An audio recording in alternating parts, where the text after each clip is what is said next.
Hello, my name is Nitya Dharman. I'm a school psychology student. Thank you for meeting me with me today. I'm going to review the results of Sara's psychoeducation evaluation, explain what the scores mean in family-friendly language, and discuss its strengths and area of need, and then explain the eligibility decisions and the recommendation. So the overview of scores and what they mean. When I talk about the scores today, the most of the major test scores are standard scores, where 90 to 109 is considered as average.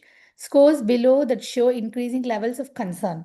So on some parts of testing, we also use a scale scores that is where it's 8 to 12 is average, and these scores ranges help us to understand how Sarah is performing compared to the other children of her same age. In Sarah's case, many of the scores fell in extremely low range, which means she is showing some significantly difficulty compared to the same age peers. So let's see Sarah's referral question, the background and the interviews. So Sora was referred to the initial psychoeducation evaluation at the request of her parents, Mrs. Brown and Mrs. White, and her general education teacher, so Miss Green. The referral was initiated due to the concerns regarding Sora's academic functioning, as she does not meet the grade level standards, and Sora has a medical diagnosis of Down syndrome. So both of her parents and teacher expressed the classroom accommodation alone may not be sufficient to support her educational progress. So, this evaluation is intended to assess Sarah's cognitive, adaptive, academic, and social emotional functioning to determine the eligibility of special education service under the category of intellectual disability and to inform the appropriate educational planning. Does Sora meet special education eligibility criteria under ID? With evidence of adverse educational impact, need for specially designed instructions.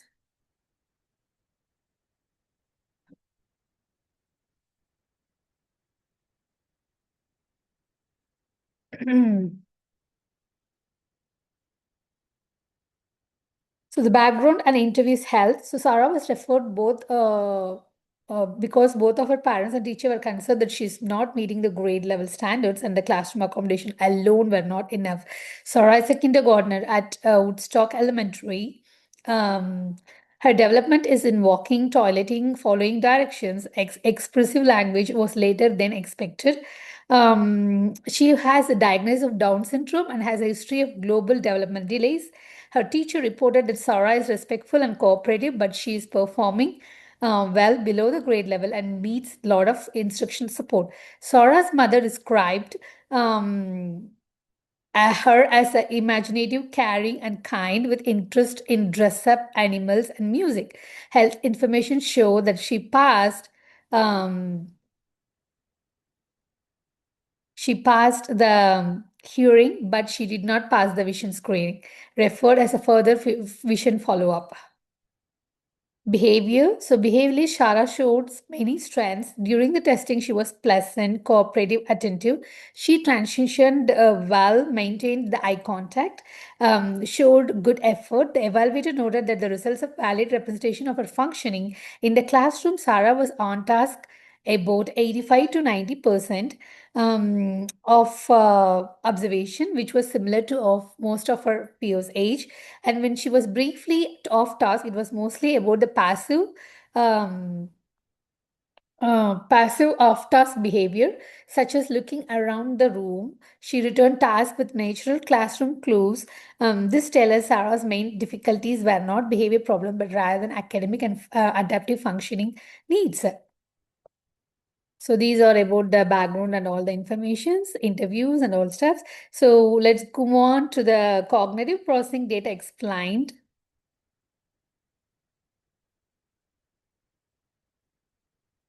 Okay. Sarah's Sarah's thinking and reasoning skills were measured by WISC 5. Her full IQ was 61, which falls in the extremely low range. Her verbal comprehension was 55. Um,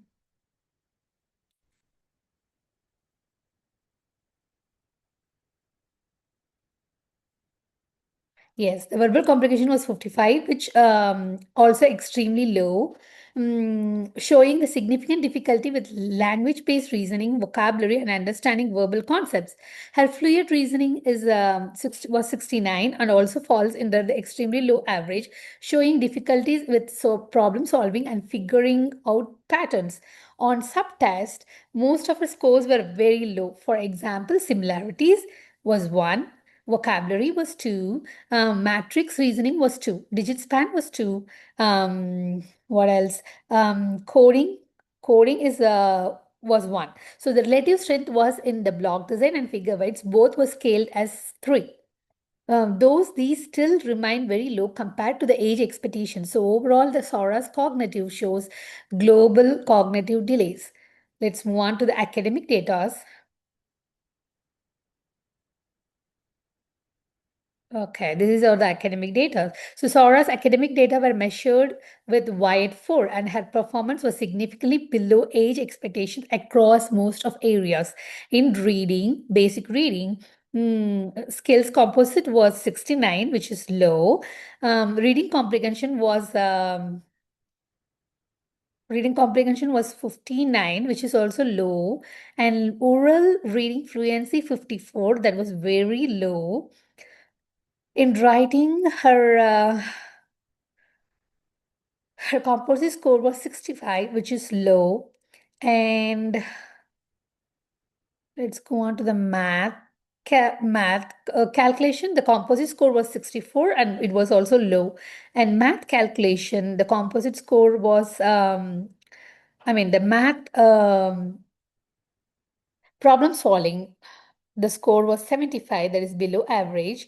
In language and oral expression, the scores were 57, that was low, and listening comprehension was 63, that was also low. So these scores shows that Sora has significant academic delays across reading, writing, math, and oral language. Let's see about the adaptive behavior. Okay. So these are scores for adaptive behavior. If you see, the adaptive behavior looks at how well the student manages everyday life skills at home and school. So Sora's adjective functioning was measured using BAS3 that was completed for both parents and the teacher. Her general adaptive composite, that is GAC, which was score, the score was 58 from parents and 62 from teacher, both in the extremely low range. So in the conceptual domain, she scored 62 for parents. Again, it's extremely low. And 60 from teacher, both, again, it's also extremely low. So both are extremely low. So in social domain, she scored 65 and 66, both are extremely low. In practical domain, she scored 58 and 67, again in extremely low range. So relative strength were seen in home and school living and some self-care routines, but she still needs significant support in communication, functional academics and self-direction, safety, independence, and problem solving. So this means Sora has a real difficulty managing age expected daily functioning skills across the settings. Okay, these are a summary of Sarah Brown. And let's move on to the eligibility. So based on all of the evaluation data, Sora meets eligibility criteria for intellectual disability. Under special education law, intellectual disability means a student shows significantly sub-average intellectual functioning, deficits in adaptive behavior, and these difficulties adversely affect the educational impact and the educational performance. So Sarah meets all these categories, all of those categories. Her full score, full scale IQ, that is, the score was 61, that shows significantly sub-average intellectual functioning. Her ABAS 3 scores, including parents GAC of 58 and teachers GAC, that is, The score was 62, shows significantly adaptive behavior deficits. Her academic testing shows that her performance is below grade level expectations, even though she was already received interventions such as one-on-one support, Title I service, peer buddy support, and home reinforcement. Because of this, Sora needs specially designed instructions to make progress in school. Okay,